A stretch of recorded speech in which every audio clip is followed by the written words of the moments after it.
Our next speaker, Dr. Helen Fernandez, professor at the Department of Pathology and Cell Biology, Columbia University Medical Center. Dr. Fernandez is an expert in molecular cancer testing and has validated Pillar Biosciences products in her laboratory. Today, she will share with us the clinical data of the validation of OncoReview solid tumor panel for the Department of Health of New York State. Due to packed schedule, Dr. Fernandez cannot attend the webinar in person, but she kindly provides us with the following video recording of her talks. Hello, everyone. My name is Helen Fernandez, and I am a professor of pathology at Columbia University Medical Center in New York. As part of my responsibilities, I oversee the validation of laboratory-developed tests, or LDTs, that are submitted to New York State for approval. Today, I'm going to present my experience on the validation of a 50-gene targeted next-generation sequencing panel, or NGS panel, for the detection of mutations or variants in solid tumors. The NGS panel that I validated uses SlimAmp proprietary technology developed by Pillar Biosciences. If you are testing a clinical specimen in New York, or if you're testing patients who live in New York, the LDT must be approved by New York State before it can be used for patient care. This slide shows you the different genes in the panel that was sent to New York State using SlimAmp technology from Pillar Biosciences. Again, the one on the left was the version 1 with 47 genes. The one on the right has 48 genes. We added one more gene. If you look at it, the panel on the right, the genes in red and green represent the genes that were fully validated.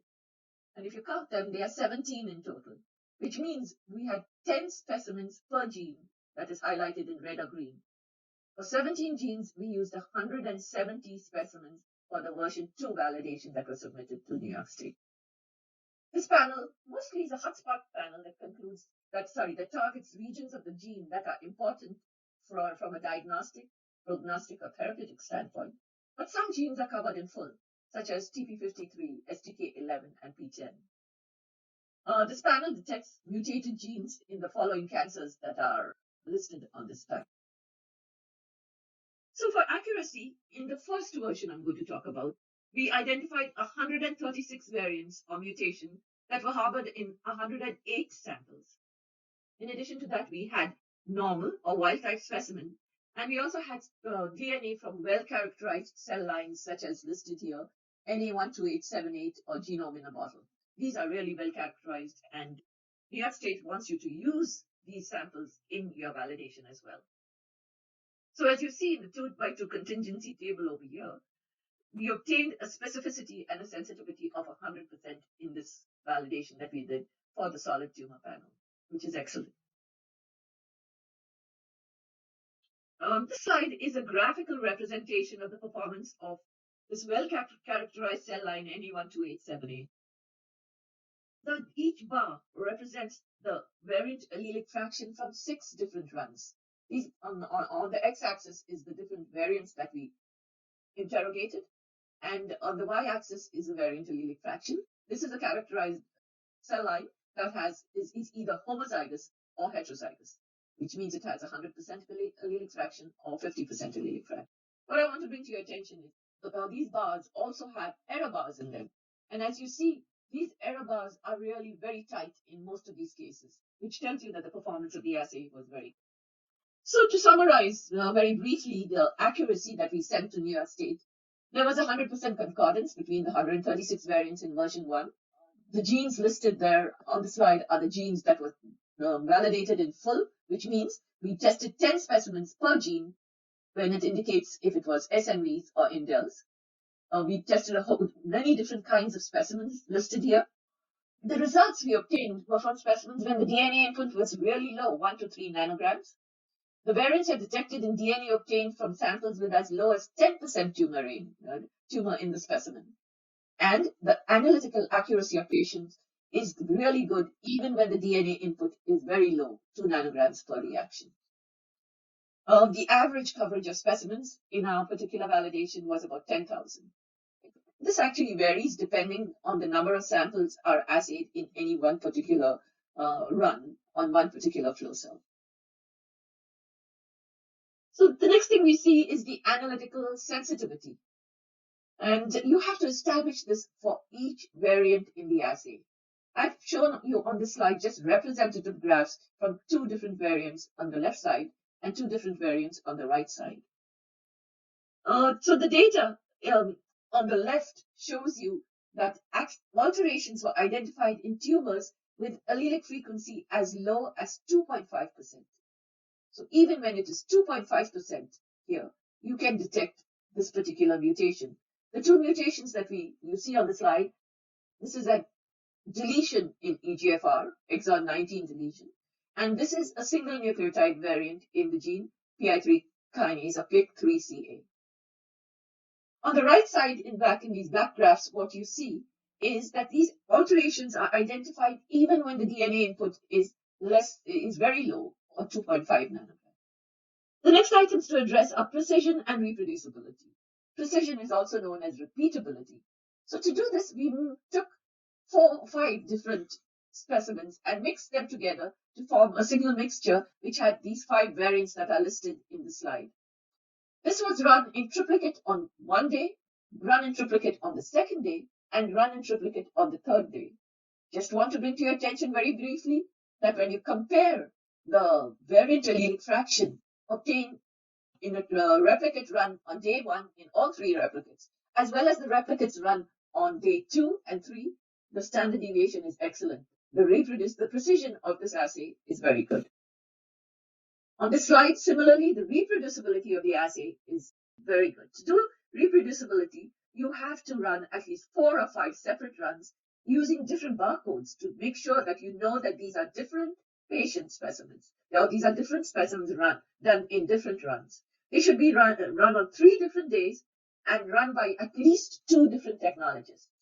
This is to show the variability on days and variability between technologists. And if you go into the slide in detail, it is pretty good. Some additional notes to talk about over here. When selecting specimens for validation, one needs to actually select the tough one. Which are the tough ones? They should include a representation of specimens that have high GC-rich areas, the ones that have homopolymeric regions that are hard to sequence, or if multiplexing samples with different barcodes, you should verify that there is no crosstalk between the barcodes. There is no cross-reactivity. And keeping in mind, when you're doing a validation, you should not change the version of the software. It should always be the same version. The next few slides deal with what we call quality metrics, which is very, very important for monitoring the performance characteristics of the assays. So I'm going to go very briefly over these. These are pretty self-explanatory. So this slide shows you the coverage distribution of the assay that was submitted to New York State. At 300x, we get excellent coverage. At 500x, we get 99% of the coverage of the samples that show you good coverage, on 99.2%. At 1000x, 96.3% of the specimens have at least 1000x coverage. So we submitted to New York State that we will accept anything that has at least 500x coverage, because 99% of the samples have them there. So monitoring the variant allelic fractions in multiple variants is important. And that is the function of the positive control. What you see in this slide is multiple variants that are present in the positive control that was used in every single run. This positive control contains 22 different hotspot variants that are at pretty low allelic fractions of 4% or 8 to 10%, between 4 and 10%. This is a Levi-Jennings graph that shows you the average of the average variant allelic fraction of each variant in this positive control. And it also shows you the standard deviation, a plus standard deviation of 3 or a minus standard deviation of 3. This positive control should be used in every run to assess the performance. And one should use this to every month to go over the data to assess the ongoing performance of your assay. It's a very good representation of the ongoing performance of the assay. And finally, this is a box and whiskers plot to show you the coverage at every single amplicon in this 50 gene panel. So each blue line here represents one amplicon. And as you can see, as would be expected, some amplicons are covered really well, some are not covered really well. But they're covered all of them go at least above 1,000x coverage. The ones that are not covered very well, as we talked about earlier, are probably because they are GC rich, or they have some homopolymeric regions, or just because the kinetics of the reaction is different for those amplicons, the ones on the left towards the left versus the ones to the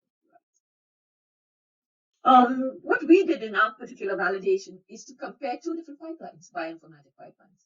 We compared a pipeline called NextGene that was used to interpret, to look at the variants in our FASTQ files. We also ran these FASTQ files through the Hightlight pipeline from Pillar Biosciences. And as you can see, there was great concordance between the two pipelines.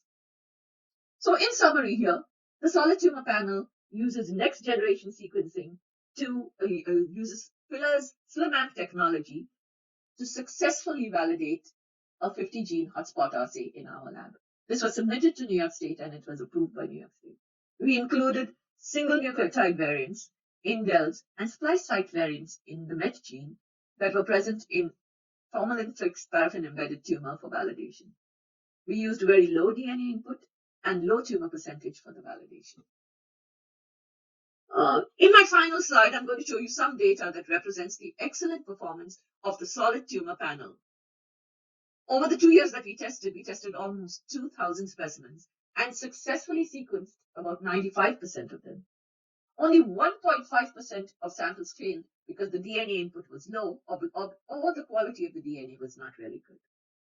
This is excellent performance when only 1.5% fails of that.